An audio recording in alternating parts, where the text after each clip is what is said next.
suara burung tidak mengganggu suara saya? Tidak ya? Tidak ya, oke. Bismillahirrahmanirrahim. Assalamualaikum warahmatullahi wabarakatuh. Alhamdulillah, wassalatu wassalamu ala rasulillah wa ala alihi wa sahbihi wa mawalah ma ba'du. Adik-adik mahasiswi semester 4C yang saya banggakan. 4A, Bu. Baik, kenapa, Dek? Oh ya, 4A, mohon maaf. Oke, 4A yang saya banggakan. Baik, pada pertemuan kali ini kita akan membahas tentang tafsir Nabi. Sebetulnya tafsir Nabi, sahabat, dan tabi'in, begitu ya. Cuma untuk memudahkan supaya tidak terlalu banyak materinya ya. Jadi coba kita fokus tafsir Nabi dulu, baru nanti pertemuan berikutnya kita belajar tafsir sahabat dan tabi'in. Oke. Sebelum kita mendiskusikan mengenai tafsir Nabi, kita terlebih dahulu membaca surat Al-Fatihah. Kita hadiahkan kepada guru-guru kita, khususnya guru-guru kita yang telah mendahului kita ya. Dan juga semoga dengan pembacaan surat Al-Fatihah, adik-adik semua selalu diberikan kemudahan, kelancaran, keberkahan, manfaat ilmunya ya. Dalam proses menghafal dan menuntut ilmunya diberikan kemudahan, kelancaran, keberkahan, dan kemanfaatan. Selain itu juga semoga adik-adik beserta keluarga selalu diberikan kesehatan, apa yang menjadi hajatnya diberikan kemudahan, kelancaran, dan keberkahan. Ila hadhihi niyah wa ala kullatin sholih. Al-Fatihah. أعوذ بالله من الشيطان الرجيم بسم الله الرحمن الرحيم الحمد لله رب العالمين إياك نعبد وإياك نستعين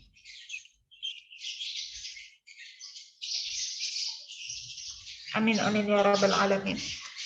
Oke, materi sudah didengarkan semua?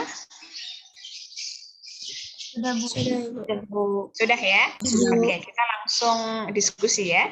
Saya persilahkan kepada adik-adik semua, barangkali ada hal-hal yang ingin ditanyakan, atau mungkin ada hal-hal yang kurang jelas, atau mungkin ada yang kurang sependapat ya dengan pernyataan saya. Oke, saya persilahkan. Izin bertanya, Ibu. Oke, silahkan Ananda Sahara. Ananda Sahara. Izin bertanya mengenai, kan ada perbedaan pendapat ulama mengenai Rasulullah itu menafsirkan seluruh ayat, dan ada juga yang Imam Asyuyuti berpendapat bahwa Rasulullah tidak menafsirkan seluruh ayat. Nah, pada hal ini mana pendapat yang paling ini gitu Bu menurut Ibu? Oke, sudah Ananda? Oke, terima kasih Ananda. Yang lain? Saya izin bertanya, Bu. Oke, silahkan Aulia. Saya Aulia Rahma izin bertanya, bagaimana cara kita menentukan tafsir Al-Quran dengan Al-Quran? Apakah sudah ada dibagi oleh para ulama, atau kita harus mencari ayat yang bisa menafsirkan ayat lainnya? Itu saja. Oke, terima kasih Aulia Rahma. Ada lagi? Saya izin bertanya, Ibu. Oke, Farhatun Nazila, silahkan. Dari tafsir Nabi ini, metode dan corak apa yang masuk kepada tafsir Nabi ini, Bu? Sedangkan pada saat itu belum ada ya, Bu, metode dan corak. Metode dan corak penafsiran ya. Yes. Terima kasih, Bu. Oke, sama-sama. Ada lagi? Saya ingin bertanya, Bu. Oke, silahkan Andi. Saya masih bingung yang itu, Bu. Taksisul am yang mengkhususkan hal yang masih umum. Saya masih kurang mengerti contoh ayatnya, Bu. Itu aja. Oke, yang taksisul am ya. Oke. Ada lagi? Atau saya respon dulu ya, sambil menunggu yang lain ya. Saya bisa share screen ya. Oke.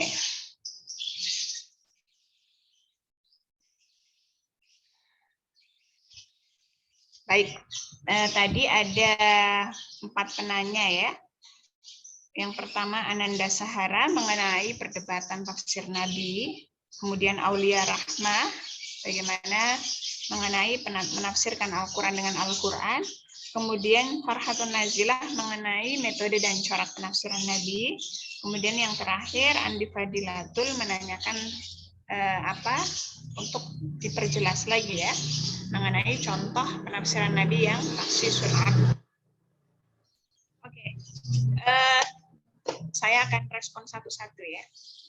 Oke, jadi begini. Tafsir Nabi. Ya. Namanya tafsir Nabi itu berarti Nabi menafsirkan. Begitu ya. Jadi Nabi Muhammad itu sebagai mufassir pertama. Itu Nabi Muhammad. Mufassir awal itu ya Nabi Muhammad.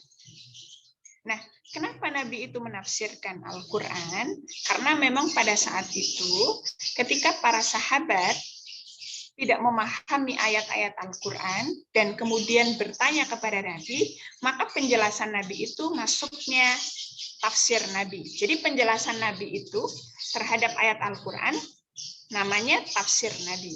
Begitu ya, dari sini bisa dipahami ya. Jadi ketika para sahabat tidak memahami ayat Al-Quran, atau mungkin pemahamannya kurang tepat, seperti contohnya peristiwa Adi bin Hatim, di mana beliau tidak tepat ya memahami khaytul abyad dengan khaytul aswad, yang kemudian akhirnya Nabi meluruskan bahwa yang dimaksud khaytul abyad minal khaytul aswad itu adalah fajar, ya munculnya fajar.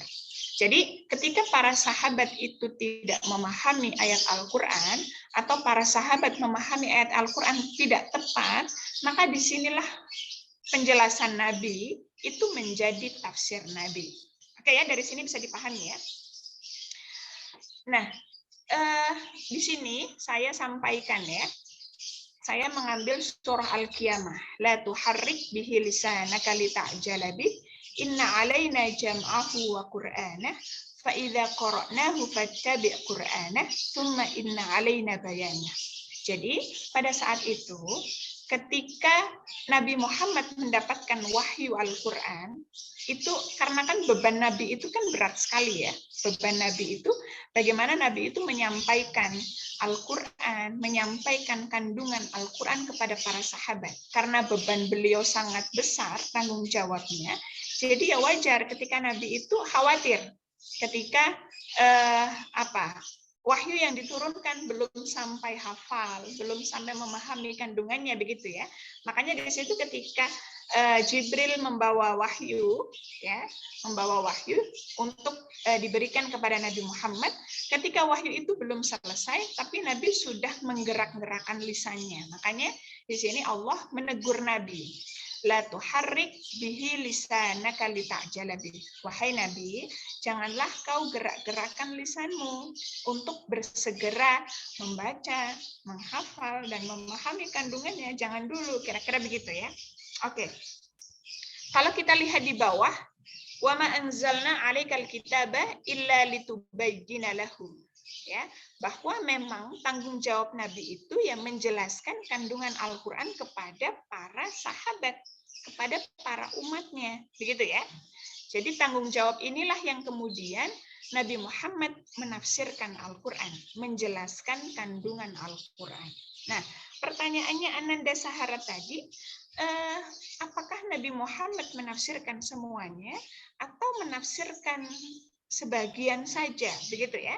Ini yang kemudian terjadi perdebatan di antara para ulama.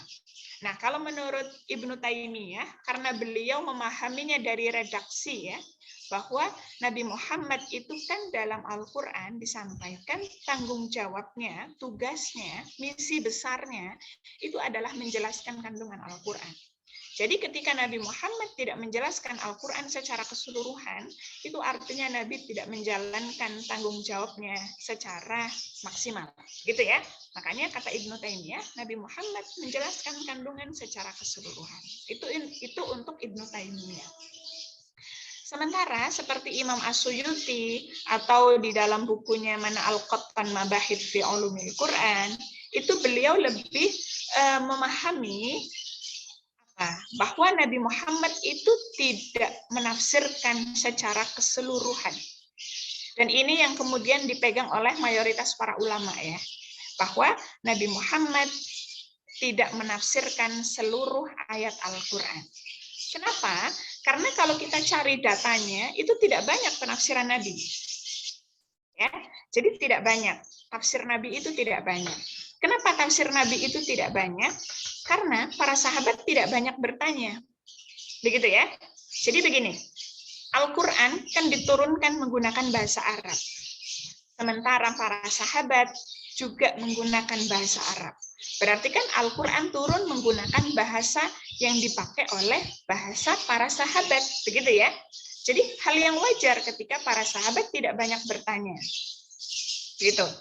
Yang kedua, alasan kedua, kenapa para sahabat tidak banyak bertanya kepada Nabi? Karena memang para sahabat itu kan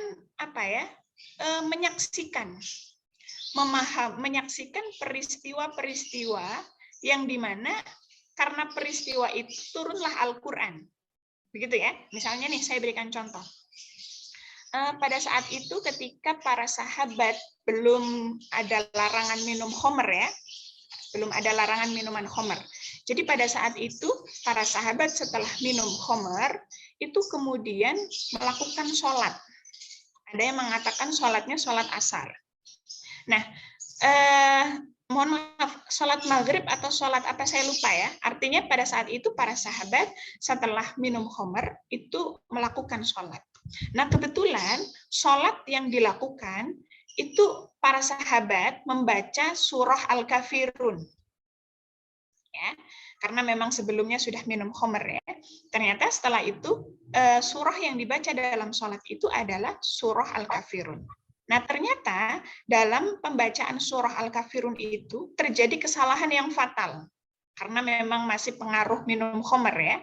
Jadi harusnya la a'budu ma ta'budun, dia baca dengan a'budu ma ta'budun. Kan berbahaya sekali ya. Saya awalnya itu harusnya saya tidak menyembah apa yang kamu sembah, tapi kemudian dibuang lainnya jadi saya menyembah apa yang kamu sembah. Nah, karena peristiwa seperti inilah akhirnya turunlah ayat. Ya ayyuhalladzina amanu la taqrabus shalah wa antum sukara. Wahai orang-orang yang beriman, janganlah kamu mendekati sholat sementara kamu dalam keadaan mabuk. Begitu ya. Jadi ada peristiwa, turunlah ayat. Atau misalnya saya berikan contoh lagi. Ketika Ummu Salamah misalnya ya, Ummu Salamah ini sahabat perempuan ya. Ummu Salamah ini datang kepada Nabi. Wahai Nabi, memang nggak ada ya ayat Al-Quran yang melibatkan perempuan. Selama ini selalu laki-laki yang diminta untuk berjihad. Selalu laki-laki yang diminta untuk berhijrah. Ikut hijrah, kemudian berjihad ya. Itu selalu laki-laki. Apakah tidak ada perintah untuk perempuan?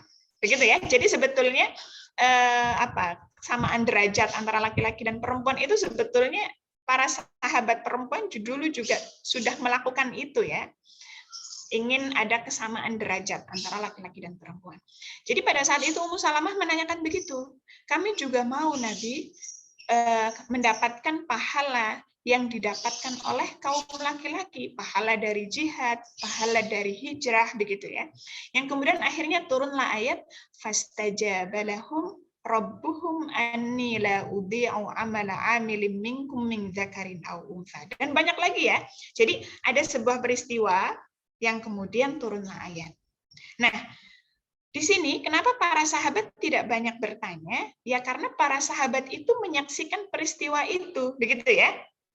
Dia menyaksikan peristiwa itu. Sama, saya berikan contoh misalnya Ananda Sahara di IKI Jakarta mengadakan acara book fair. Ya, mengadakan acara book fair. Kebetulan Ananda Sahara ikut serta dan menjadi panitia di acara book fair di IKI Jakarta. Nah, tentunya Ananda Sahara karena ikut serta dalam acara book fair, ya, kemudian memahami betul juga, oh acaranya begini. Yang mengisi acara itu adalah si A, si B, si C, si D. Dan yang hadir siapa aja itu juga Ananda Sahara paham semua, karena Ananda Sahara ikut serta dalam acara book fair. Berbeda dengan Farhatun Nazilah misalnya, yang mana Farhatun Nazilah tidak ikut serta dalam acara book fair. Mungkin dia akan banyak bertanya kepada Ananda Sahara. Emang acaranya tadi gimana? Seru nggak? Siapa aja yang hadir? Acaranya apa aja? Dan seterusnya ya. Pertanyaan Farhatun Nazilah itu banyak. Karena apa? Karena Farhatun Nazilah tidak ikut serta dalam acara book fair. Sama halnya dengan tadi. Para sahabat tidak banyak bertanya karena para sahabat menyaksikan peristiwa itu. Begitu ya, menyaksikan peristiwa itu sehingga ya mereka tidak banyak bertanya. Berbeda dengan nanti ketika Nabi Muhammad sudah wafat, kemudian nanti dilanjutkan era sahabat. Era sahabat ini punya murid yakni tabi'in. Nah, para tabi'in ini banyak menanyakan hal-hal yang tidak ditanyakan oleh para sahabat kepada Nabi. Begitu ya, karena para tabi'in tidak ikut serta, tidak menyaksikan langsung melihat bagaimana Al-Quran itu turun. Itu mereka tidak ikut serta. Makanya para tabi'in nanti banyak menanyakan kepada para sahabat. Begitu ya. Makanya nanti ketika Nabi Muhammad sudah wafat, nanti ada tafsir sahabat. Tafsir sahabat ya sahabat menafsirkan ayat-ayat yang tidak ditafsirkan oleh Nabi, tapi ditanyakan oleh para tabi'in, begitu ya, kepada para sahabat. Begitu ya, Ananda ya. Jadi tafsir Nabi, kalau saya pribadi lebih kepada yang mayoritas ulama ya, di mana memang Nabi itu belum menjelaskan atau belum menafsirkan secara keseluruhan. Karena apa? Itu tadi. Kalau kita melihat datanya tidak banyak bukti-bukti bahwa Nabi menafsirkan secara keseluruhan itu tidak banyak. Kalau kita melihat hadis itu tidak banyak tafsir Nabi ya. Begitu ya Ananda Sahara ya. Jadi para sahabat karena tidak banyak bertanya, karena memang bahasa Al-Quran itu bahasa mereka, dan juga para sahabat menyaksikan peristiwa bagaimana turunnya Al-Quran, sehingga mereka tidak banyak bertanya. Karena mereka tidak banyak bertanya, ya tentu penjelasan Nabi juga tidak sebanyak, mungkin adik-adik membaca tafsir Al-Misbah tidak sebanyak itu ya. Berbeda, apalagi kita ini kan sudah jauh sekali ya. Dari aspek tempat juga sudah jauh sekali. Indonesia dengan Arab Saudi itu kan sudah jauh. Kemudian dari aspek waktu juga kita sudah jauh sekali ya. 14 abad yang lalu kan berarti sudah jauh sekali. Ya, kita pastinya tidak tahu bagaimana peristiwa turunnya Al-Quran dan seterusnya ya, berbeda dengan generasi di era sahabat. Jadi kalau ditanya bentuk tafsir Nabi yang tadi ditanyakan ya oleh Farhatun Nazilah, bagaimana metode dan corak tafsir Nabi, begitu ya. Jadi begini, kalau kita melihat bentuk penafsiran Nabi itu masih menafsirkan kata per kata. Jadi kayak ini ya yang saya contohkan, alladzina amanu wa lam yalbisu imanahum bizulmin, zalim ay asyirku, gitu saja. Jadi belum menafsirkan satu ayat secara keseluruhan. Jadi hanya zalim ditafsirkan dengan asyirku. Ma'in sodid ditafsirkan dengan ma'an hamiman faqad ta'am'a'ahum dan seterusnya. Jadi penafsirannya itu masih simpel. Begitu ya. Jadi pakai metode apa? Tafsir bil ra'i apa bil ma'thur? Metodenya pakai ijmali, muqarrar atau maudhu'i atau tahlili. Jadi begini, pemetaan metode dan corak itu kan di era belakangan. Jadi di era Nabi ya belum berbicara metodenya apa, coraknya apa, belum ya. Karena memang pemetaan itu baru didiskusikan oleh para ulama belakangan. Jadi melihat perkembangan penafsiran, penafsiran yang seperti ini masuk kategori biriwayah, masuk kategori birra'i, dan seterusnya ya. Jadi pemetaannya belakangan. Nah, bentuk tafsir Nabi itu tadi, bahwa penafsirannya itu ya hanya menafsirkan kata, belum satu ayat secara utuh. Begitu ya. Ya mungkin kalau ingin memaksakan untuk ikut memaksakan pemetaan metode itu ya berarti masuknya ijmali ya, karena masih global. Hanya kata per kata. Az-zulmu ay asyirku. Ma'in sodid ay ma'an hamiman. Faqad ta'am'a'ahum dan seterusnya. Begitu ya Farhatun Nazilah ya. Jadi kalau dilihat tafsir Nabi itu kan dalam bentuk lisan ya. Jadi adik-adik jangan membayangkan Nabi Muhammad menuliskan penafsiran seperti Profesor Quraish Shihab nulis tafsir ya sebanyak 15 jilid, terus nanti dibaca, dikaji oleh orang-orang begitu ya, mengenai tafsir Quraisy, Pak Quraisy Shihab, itu bukan seperti itu. Jadi tafsir Nabi itu bentuknya masih lisan. Masih lisan. Jadi para sahabat nanya, nanti Nabi juga menjawabnya secara lisan. Jadi belum ditulis. Jangankan tafsir ya, hadis pun kan pada saat itu tidak boleh ditulis. Ya kan ya? Jadi pada saat itu yang boleh ditulis hanya Al-Qur'an, karena dikhawatirkan Al-Qur'an dengan hadis itu menyatu, ya, bercampur. Makanya pada saat itu tidak boleh menuliskan hadis. Hadis itu kan baru dituliskan era belakangan, masa kodifikasi hadis itu masa Umar bin Abdul Aziz ya. Sudah jauh itu, masa tabi'ut tabi'in sudah lewat ya. Jadi sudah cukup jauh. Makanya nanti kalau adik-adik belajar kajian kitab hadis, ketika melihat bagaimana Imam Bukhari mencari satu hadis ke satu tempat ke tempat yang lain hanya untuk mencari satu hadis, begitu ya, supaya hadis itu betul-betul sahih, karena memang pada masa Nabi hadis itu belum ditulis. Jadi bentuk tafsir Nabi itu masih dalam bentuk lisan, yang kemudian nanti di era belakangan nanti masuk dalam riwayat ya. Tafsir Nabi itu nanti masuknya riwayat. Begitu Farhatun Nazil. Masuknya riwayat. Karena nanti kan begini, tafsir Nabi kan para sahabat menanyakan kepada Nabi. Kemudian Nabi menjawab, yang dimaksud dengan zalim itu adalah asyirku.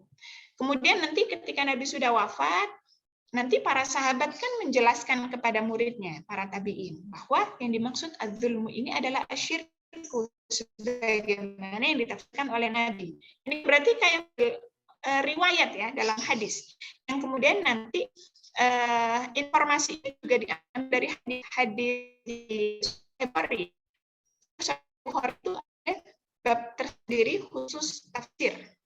Karena tafsir itu masih dengan hadis. Karena tafsir itu bentuknya riwayat. Suara saya putus-putus? Iya Bu, tadi Iya, Ibu. putus-putus, tapi sekarang Suara sudah saya masih putus-putus Oke, Ibu. karena tadi ada itu ya, koneksi Anda jelek. Oke, sekarang sudah jelas ya? Sudah jelas deh? Sudah Bu. Sudah ya? Oke, jadi begitu ya, adik-adik semua dan Farhatun Nazilah. Jadi bentuk tafsir Nabi itu masih dalam bentuk lisan, yang dia nanti direkam. Ya, direkam menjadi sebuah riwayat. Nah, ini nanti contoh tafsir bil ma'thur kategorinya ya, nanti di era belakangan dikategorikan sebagai tafsir bil ma'thur karena tafsirnya dalam bentuk riwayat. Kira-kira begitu ya, Farha ya? Baik Ibu, terima kasih Bu. Oke, pertanyaan berikutnya, Aulia Rahma, bagaimana kita menafsirkan Al-Quran bil-Quran? Oke, sebetulnya menafsirkan Al-Quran bil-Quran itu kita bisa dapat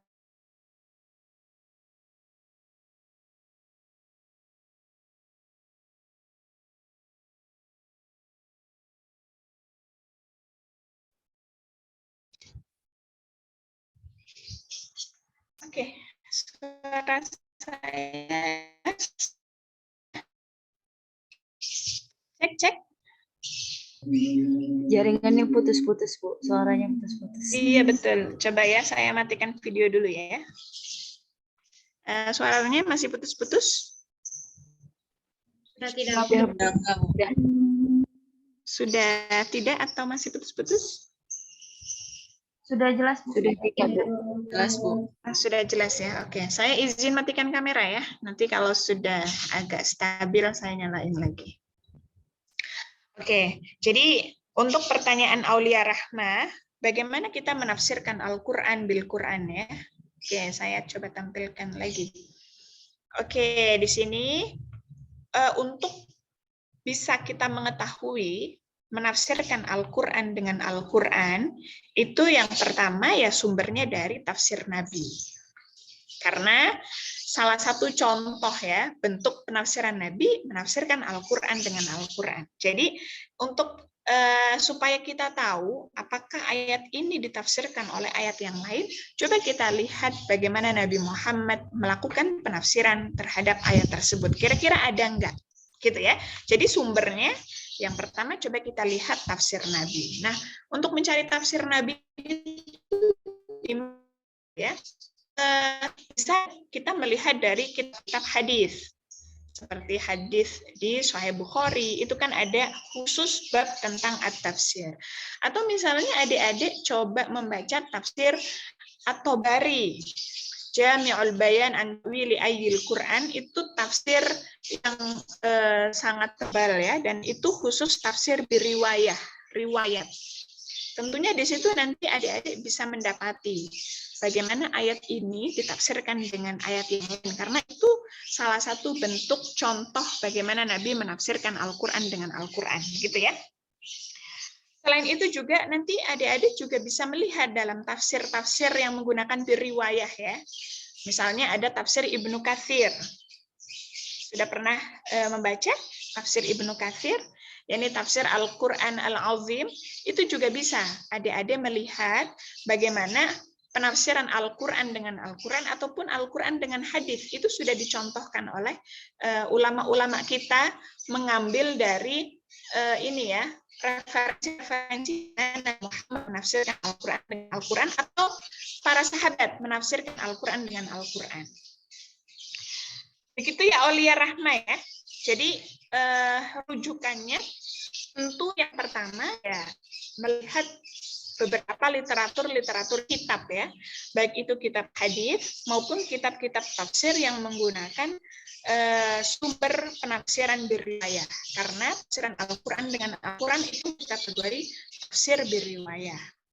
Ada banyak ya tafsir-tafsir yang menggunakan biriwayah. Seperti yang tadi saya contohkan, ada tafsir Jami'ul Bayan an Ta'wili Ayyil Quran karyanya Ibnu Jarir At-Tabari, ada juga tafsir Ibnu Katsir, tafsir Al-Quran Al-Azim karya Imam Ibnu Katsir ataupun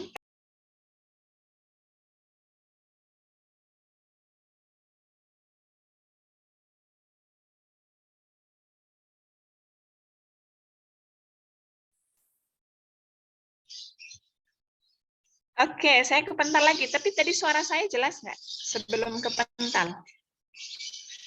Jelas, Bu. Jelas, Bu. Jelas ya, alhamdulillah.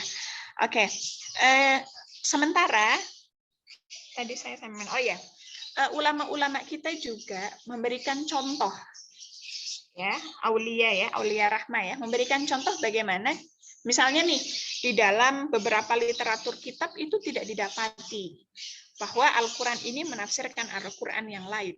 Nah, kita coba bisa menggunakan metode tematik ya. Bisa menggunakan metode tematik. Misalnya nih, misalnya ada ayat tentang, misalnya apa? Tentang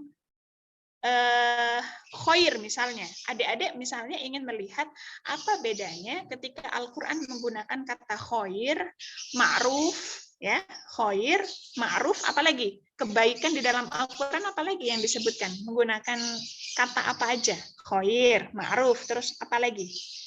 Ihsan, Bu. Hasanah, solih, ihsan. Al-ihsan. Ya, ihsan. Oke, apalagi? Hasanah, Ibu. Solih. Ya, hasanah juga Albir. ada ya. Albir. Albir. Apa? Albir. Saya nggak dengar. Ada juga solih ya, solih. Kemudian bir. Oke, sinyal saya kok jelek banget ya. Sebentar.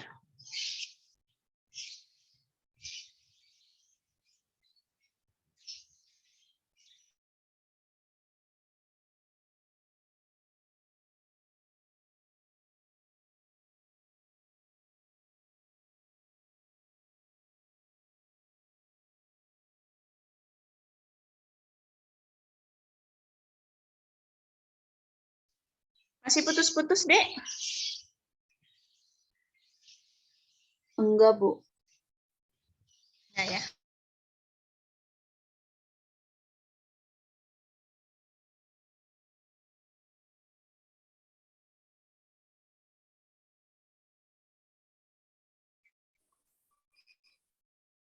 Oke, saya coba ganti tempat ya.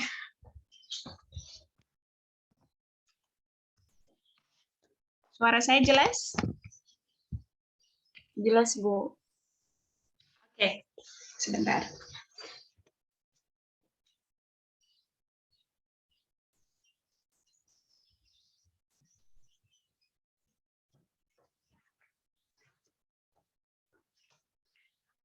Oke, selain itu kita juga bisa menerapkan menggunakan metode tematik. Misalnya tadi, adik-adik mendapati kebaikan di dalam Al-Qur'an itu kan ada banyak. Ada khair, ma'ruf, sholih, bir ya. Laisal birro kan pakai bir. Ada juga hasanah, ataupun yang lain ya. Jadi banyak kata-kata yang digunakan oleh Al-Qur'an untuk menjelaskan kebaikan. Nah, adik-adik misalnya Aulia Rahma ingin membandingkan apa sih sebetulnya ketika Al-Qur'an menggunakan kata bir dengan menggunakan kata khair itu bagaimana? Nah, itu kan dengan cara apa? Kalau pakai metode tematik, misalnya nih, Al-Qur'an menggunakan kata bir itu ada berapa kali? Nah, ini kan berarti nanti saling menafsirkan ya.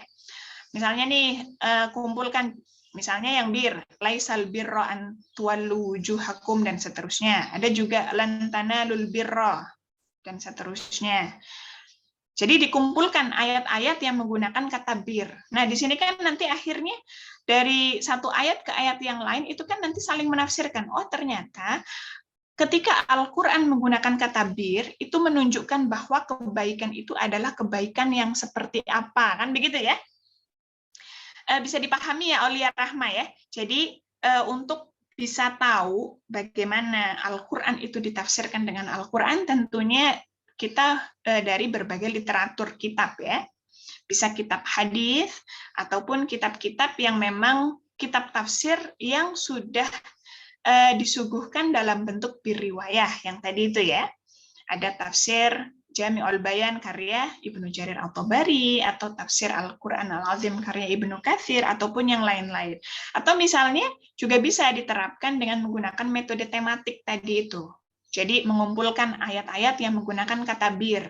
Nah, dari situ untuk mengetahui konsep bir di dalam Al-Qur'an ya satu ayat dengan ayat yang lain yang sama-sama menggunakan kata bir itu nanti bisa saling menafsirkan ya sehingga ditemukanlah konsep secara utuh apa itu bir di dalam Al-Qur'an. Begitu Aulia Rahma ya? Iya, Bu. Aulia? Iya, Bu. Iya, begitu ya? Iya. Oke. Kemudian yang tadi pertanyaannya Andi ya, Andi Fadilah. Oke, saya coba share screen.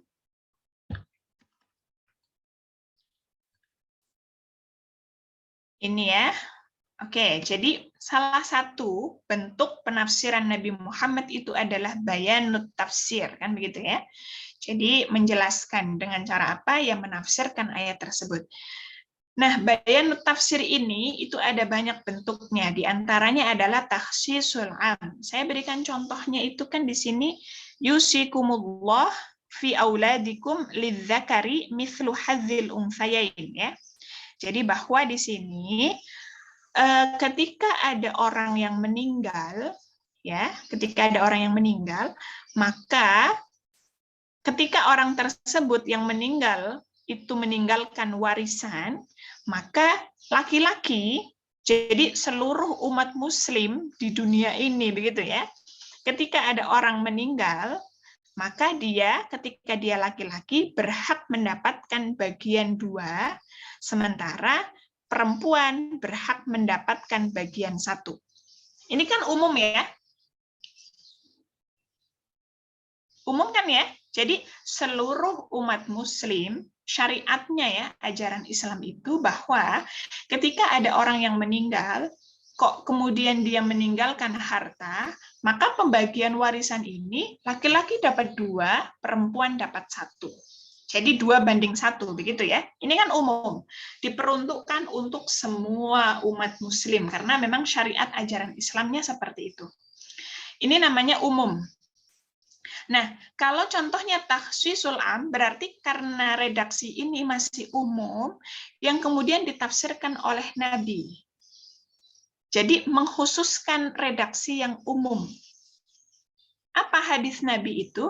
Adalah al-qatil la yurath, misalnya ya, bahwa orang yang membunuh itu tidak berhak mendapatkan warisan. Misalnya nih, ada seorang istri, dia mengharapkan warisan dari suaminya karena kebetulan umurnya terpaut jauh.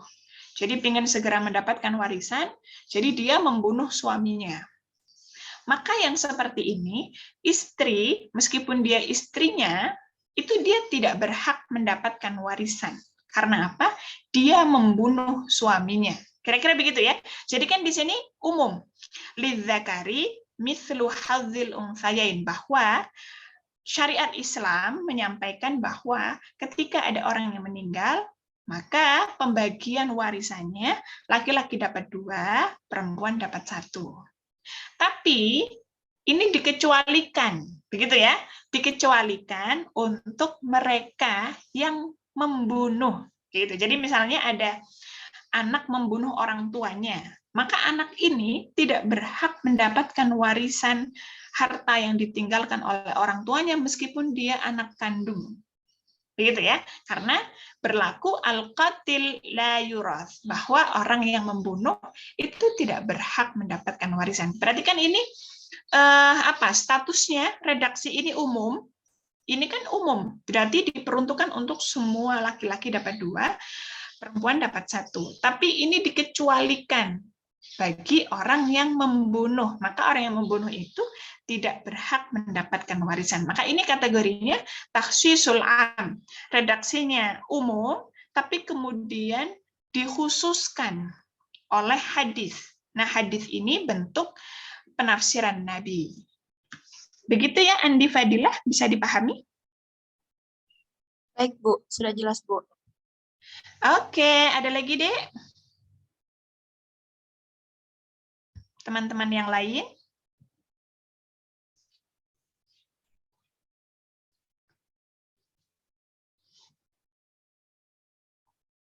Ini tadi dari jam pertama? Iya, Ibu. Oke. Ya, kalau ngantuk nggak apa-apa, sambil ngopi, sambil nyemil. Yang penting tetap fokus ya. Ada lagi yang mau ditanyakan? Ibu, saya mau bertanya, Bu. Oke, silahkan Farah. Di bagian bayanu tafsir itu kan ada taudih al-mushkil. Nah, itu saya juga masih belum paham-paham banget, Bu. Mohon penjelasannya lagi, Bu. Oke, taudihul mushkil ya. Oke, saya coba share screen lagi. Oke, taudihul mushkil. Kalau coba saya yang pertama dulu ya. Tafsilul mujmal. Itu contohnya wa aqimus shalah wa atuz zakah. Tafsil itu kan terperinci ya. Al-mujmal itu global. Jadi ayat-ayat yang global itu kan perlu diperjelas. Nah, penjelasan dari ayat mujmal ini kemudian diperinci oleh penjelasan Nabi dalam bentuk hadis. Misalnya nih, aqimus shalah, perintah melakukan sholat. Wahai kalian, dirikanlah sholat. Gitu ya. Tapi ada nggak Al-Quran menjelaskan gerakan sholat gimana? Ada nggak? Bacaan sholat yang harus dibaca apa? Tidak ada ya. Jadi rincian bagaimana sholat itu, gerakannya bagaimana, apa saja yang dibaca, dan seterusnya ya, itu ada dalam hadis. Makanya di sini bunyinya tafsilul mujmal. Jadi Al-Quran bentuknya mujmal, global gitu ya, hanya aqimus shalah, tidak dijelaskan gerakannya gimana, ketika tasyahud awal duduknya kayak apa, itu kan nggak ada. Nabi Muhammad hanya memerintahkan kepada para sahabat, shollu kama ra'aitumuni usolli, sholatlah kalian sebagaimana kalian melihat saya sholat, begitu ya. Makanya riwayat tentang gerakan-gerakan sholat itu sangat banyak sekali. Dan terkadang juga antara satu riwayat dengan riwayat yang lain terjadi perbedaan. Karena kan orang melihat itu tergantung dia melihat dari sudut mana, kan begitu ya. Misalnya nih, adik-adik bertanya ke saya tadi pakai kerudung apa, misalnya begitu ya. Mungkin adik-adik akan menjawab kerudungnya coklat.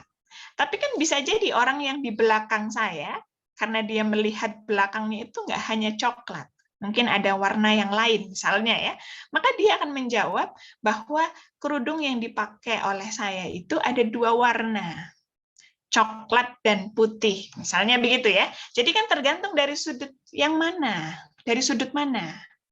Makanya ya hal yang wajar ketika gerakan-gerakan sholat itu terjadi ragam riwayat ya, karena dilihat dari sudut mana. Begitu ya. Oke, itu untuk tafsirul mujmal. Jadi Al-Qur'an bentuknya mujmal yang kemudian perlu ditafsir, diperinci gerakannya gimana, bacaannya apa, sholatnya kapan, waktu waktu zuhur itu mulai kapan, habisnya kapan, itu kan semuanya ada di hadis ya. Sama juga dengan wa'atuz zakah dan seterusnya. Oke, lanjutnya adalah taubihul muskil. Muskil itu sesuatu yang, oke, coba kita lihat di tajwid ya. Adik-adik kalau di tajwid bilang muskil itu apa? Muskil. Apa? Atau gharib deh, gharib dulu deh. Kan di sini ada menjelaskan lafadz yang gharib ya. Gharib, gharib. Adik-adik kalau di tajwid kan belajar kata-kata gharib. Gharib itu apa? Yang kurang jelas, Bu. Kurang jelas. Iya. Begitu, gharib. Nanti nggak jelas semua. Tadi aqimus shalah itu juga belum jelas. Asing. Jarang didengar, Ibu. Asing. Jarang didengar, asing ya. Gharib itu kalau di misalnya ya, saya contohkan yang di tajwid, itu kan kata-kata yang asing dan dia itu keluar dari hukum bacaan. Itu masuk kategorinya gharib. Misalnya wadduha dibacanya wadduhe. Bukan wadduha. Apa itu? Majreha. Majroha dibaca majreha. Itu kan masuk kategori gharib ya.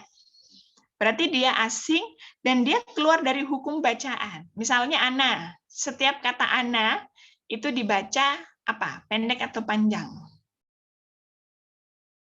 Pendek.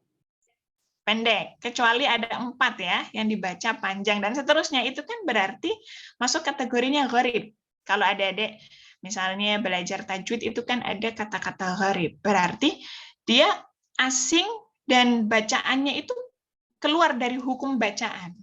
Tulisannya panjang tapi dibaca pendek. Itu berarti sudah asing dan keluar dari hukum bacaan. Begitu ya, sama juga dengan ini, menjelaskan lafadz yang gharib. Kata al-maghdub, orang yang dibenci. Ini kan gharib ya. Siapa kita kira orang yang dibenci, kan begitu ya. Makanya di sini kemudian Nabi menafsirkan al-maghdub itu adalah al-Yahudi, ad-dhalin itu adalah an-Nasara dan seterusnya. Itu namanya gharib. Jadi asing tapi itu keluar dari makna yang seharusnya gitu ya, al-maghdub dan ad-dhalin. Nah, sementara kalau muskil, misalnya ya, ini saya berikan contoh yang mudah dulu. Muskil misalnya di kajian tajwid, itu kan juga ada bacaan-bacaan yang dianggap muskil. Muskil itu bacaan yang sulit, tapi tidak keluar dari hukum bacaan. Misalnya apa? Wazadakum fil khalqi bastoh, gitu ya. Di situ kan boleh dibaca bastoh dan bastoh gitu ya. Shot dibaca sin. Kan begitu ya. Jadi di situ karena shot sama sin itu kan berdekatan ya, makhrajnya. Shot sin. Itu kan berdekatan. Makanya di situ shot dibaca sin. Gitu ya. Itu namanya muskil. Sulit.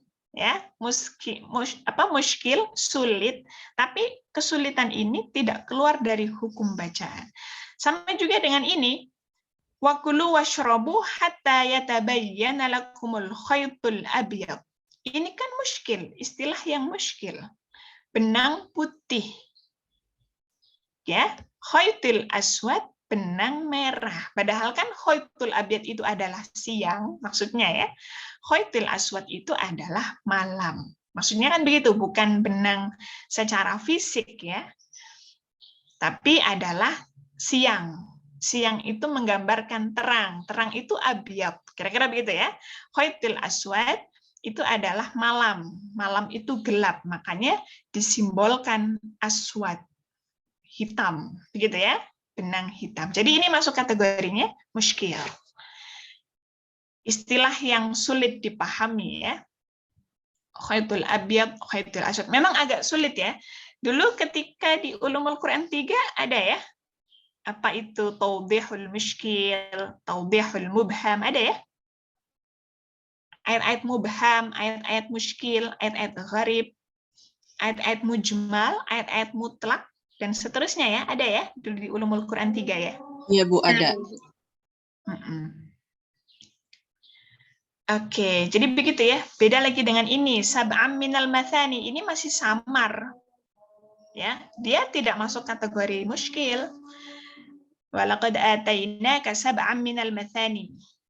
Bahwa Allah itu memberikan kepada kalian 7 ayat yang dibaca secara berulang-ulang.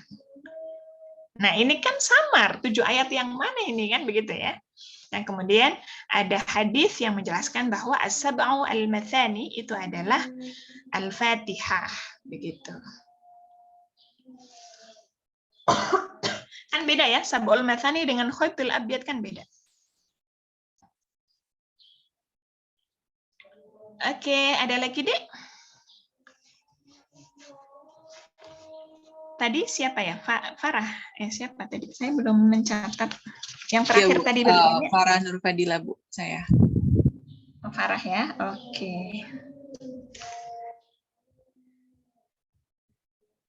Ada lagi, Dek? Jadi nanti ketika Nabi Muhammad sudah wafat, kan dilanjutkan tongkat estafetnya kepada para sahabat ya. Maka nanti di sini juga para sahabat akan melakukan penafsiran. Kenapa? Karena para tabi'in ini juga nantinya, para tabi'in kan menjadi murid para sahabat ya. Para tabi'in ini juga nantinya akan banyak bertanya yang tidak ditanyakan oleh para sahabat kepada Nabi. Berarti kan para sahabat harus menafsirkan, kira-kira begitu ya.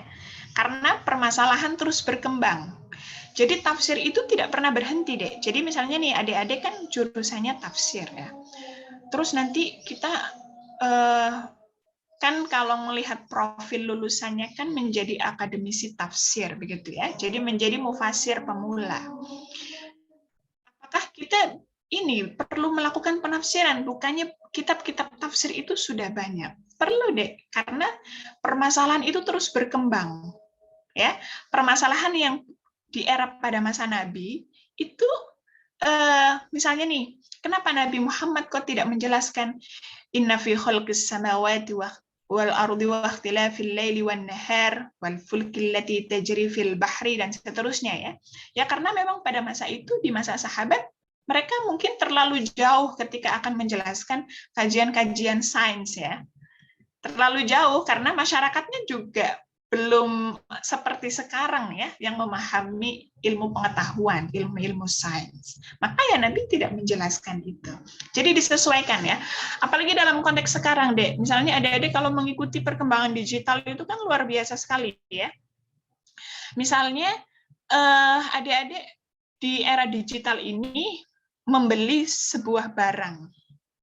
Tapi barang itu setelah kita beli, tidak kita terima barang itu dalam bentuk digital juga gitu ya. Jadi membeli barang tapi barang itu digital bentuknya. Bukan kita terima dengan menggunakan tangan, tidak. Bukan yang kayak kita beli di Shopee, beli baju, kemudian baju itu dikirimkan ke rumah kita, bukan. Tapi membeli sesuatu barang, tapi barang itu juga dalam bentuk digital. Nah, yang seperti ini kan belum ada di masa Nabi. Maka ya perlu terus melakukan penafsiran terhadap ayat-ayat Al-Quran karena permasalahan terus berkembang. Begitu ya. Nah, tafsir itu merespon problem di masanya. Makanya nanti ada tafsir sahabat merespon permasalahan-permasalahan di era sahabat di mana permasalahan itu tidak ada di masa Nabi. Nanti insya Allah di pertemuan berikutnya ya kita belajar tafsir sahabat dan tafsir tabi'in. Ada lagi yang mau ditanyakan? Atau sudah cukup lapar? Ibu izin bertanya. Oke, silahkan Azki. Tadi kan dikatakan kalau tafsir Nabi itu kan masih berbentuk lisan ya Bu. Lantas yang pertama kali untuk menuliskan penafsiran itu siapa Bu? Oke, pertanyaan bagus ya. Jadi nanti kita kan sekarang belajar tafsir Nabi ya. Nanti pertemuan besok tafsir sahabat dan tabi'in. Nah setelah itu kita baru belajar yang dalam bentuk kitab tafsir, yakni Ma'anil Quran karya Al-Farra. Ya. Nah, kitab Ma'anil Quran karya Al-Farra ini dinilai oleh para ulama menjadi kitab tafsir pertama yang sampai kepada kita ya. Karena sebetulnya sebelum Ma'anil Quran karya Al-Farra itu ada, cuma memang nggak sampai. Ya, nggak sampai ke kita, jadi kan kita nggak bisa mempelajari itu ya. Jadi tafsir Ma'anil Quran karya Al-Farra ini kitab tafsir yang sampai kepada kita, dan itu menjadi kitab tafsir pertama yang dituliskan dari juz 1 sampai juz 30. Begitu Aski. Jadi di era Nabi tafsir itu masih bentuknya lisan, di era sahabat juga tafsir masih bentuknya lisan. Jadi nanti bentuknya riwayat ya. Di era belakangan itu nanti dilakukan kodifikasi hadis, dia masuknya riwayat. Tafsir tabi'in pun masih dalam bentuk riwayat. Jadi belum ada, misalnya nih, ada ya kitab Tanwirul Mikbas min Tafsiri Ibnu Abbas. Ya, Ibnu Abbas kan di era sahabat ya. Tapi tafsir itu bukan Ibnu Abbas sendiri yang nulis, tapi itu sudah ditulis di abad 8 Hijriah. Berarti kan sudah jauh sekali. Abad 8 kan sudah ya 800 tahun kemudian ya. Abad ke-8 itu ada Tanwirul Mikbas min Tafsiri Ibnu Abbas. Tapi itu tidak murni tafsir yang ditulis oleh Ibnu Abbas, tapi ulama belakangan mengumpulkan tafsir-tafsirnya Ibnu Abbas kemudian menjadi sebuah kitab tafsir tersendiri. Tapi itu ditulis belakangan. Jadi kalau misalnya Azki saya pengen nih dapat kitab tafsir khusus tafsir sahabat yang ditulis oleh para sahabat, ya tidak ada. Kecuali kalau ulama belakangan mengumpulkan yang kemudian nanti judulnya seperti itu tadi, Tanwirul Mikbas min Tafsiri Ibnu Abbas. Begitu Azki. Baik Bu, terima kasih Bu. Oke, sama-sama. Azki ya.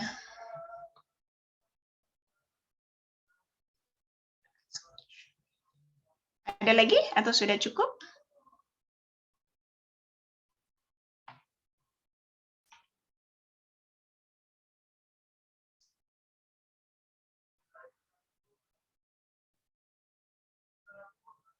Azki, Syafrina ya. Saya tulis Syafrina sama tadi Farah Nurfadilah ya.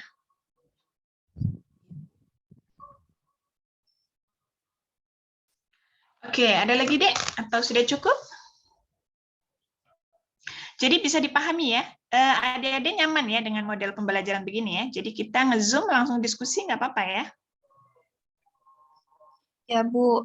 Ya Bu, lebih mudah dan juga lebih santai. Oke, jadi begitu saja ya.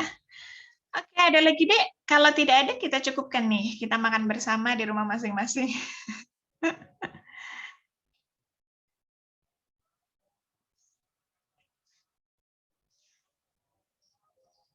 Masih ada? Sudah cukup? Cukup Bu. Ya sudah Bu. Oke, sudah cukup ya, sudah cukup.